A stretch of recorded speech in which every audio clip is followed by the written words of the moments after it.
He speaks softly, but rules with an iron fist.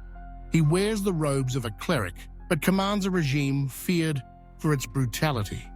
He is unelected, untouchable, and for over 30 years has cast a shadow over an entire nation. To the outside world, he's Iran's supreme leader. But to his critics, he's something else entirely. Behind every silenced journalist, every crushed protest, and every execution, one man's name echoes in the corridors of power: Ayatollah Ali Khamenei. A man who built a theocracy in his image and turned resistance into religion. Is he a spiritual guide or a political demon clothed in sacred symbols? Born in Mashhad in 1939, Khamenei was raised in a world where faith was power, and he learned early how to wield both. Studying under radical scholars, he fused theology with revolution, preaching against the Western-backed Shah and laying the ideological groundwork for the Islamic Republic. But even then, he wasn't known for charisma. He was known for devotion to control. Arrested and exiled, he returned not to free a people, but to help create a state where dissent would become a crime against God. When the revolution succeeded in 1979, he didn't stop. He saw opportunity in chaos, and chaos was just what he needed. In the early years of the Islamic Republic, while others made speeches, Khamenei built networks within the Revolutionary Guards, within the mosques, within the intelligence service. When an assassination attempt left him maimed in 1981, it only added to the myth. The wounded cleric who survived and came back colder, harder. In 1989, when Ayatollah Khamenei died, the regime needed a replacement. But what they got was something more dangerous. Khamenei, unqualified as a grand Ayatollah, was given ultimate power through backroom politics and blind allegiance. What followed was a slow tightening of the noose. State media under his control, political rivals disqualified, critics imprisoned, exiles hunted, all under the illusion of religious duty. Khamenei became supreme leader not by divine mandate, but by a calculation. And once there, he turned Iran into a fortress of fear. He elevated loyalty over law, surveillance over speech, and punishment over persuasion. Under his watch, the morality police were empowered to brutalize. Prisons filled with poets and students. Protesters disappeared without a trace. He answered uprisings with live ammunition and international criticism with a smirk. And still, he preached about purity, about enemies, about God. But his God demands obedience, not freedom.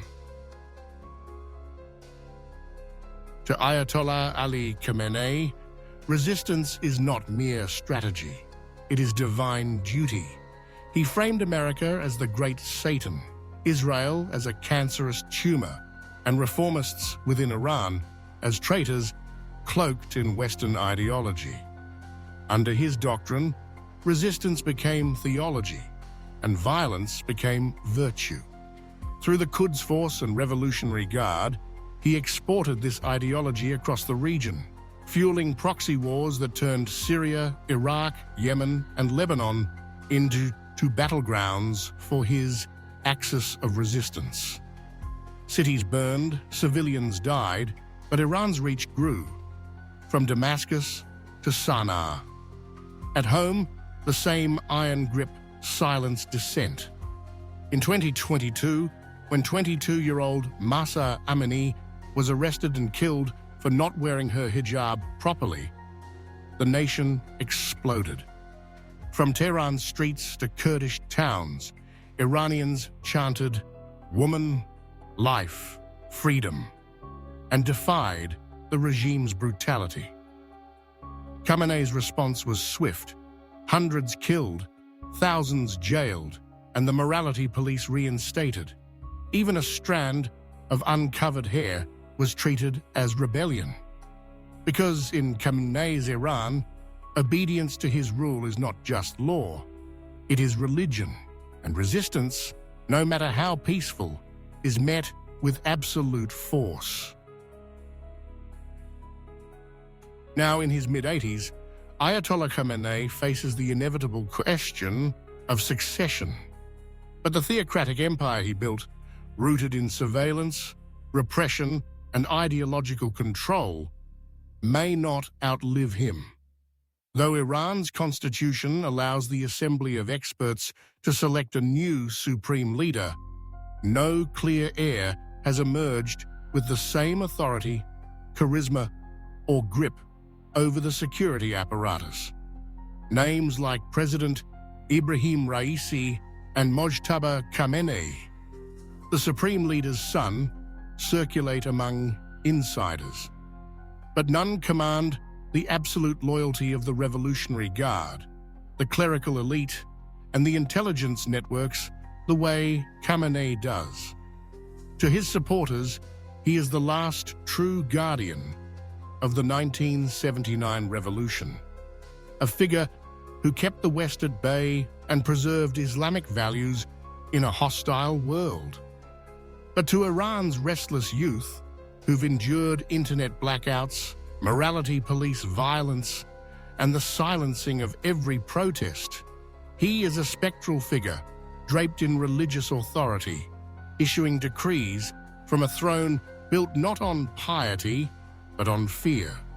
As public discontent grows and generational divides deepen, the question is no longer just who will replace Khamenei, but whether the system he embodied can survive without him. Ayatollah Ali Khamenei is far more than Iran's supreme leader. He is the master architect of a regime built on obedience, fear, and control. For over 3 decades, he has wrapped authoritarianism in the language of faith, turning the pulpit into a platform for surveillance and suppression. Under his watch, Iran became a state where protest meant prison, dissent meant exile, and reform meant betrayal.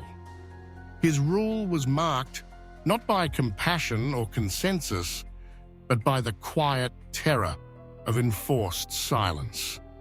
From the brutal crackdown on the Green Movement in 2009 to the blood-soaked repression of the 2022 Mahsa Amini protests.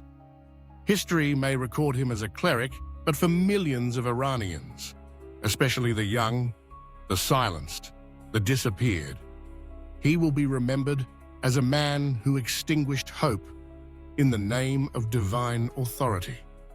And now, as the end of his reign approaches, Iran does not stand at the gates of renewal, but at the brink of reckoning, caught between the ruins of revolution and the question of what kind of future can still rise from its ashes.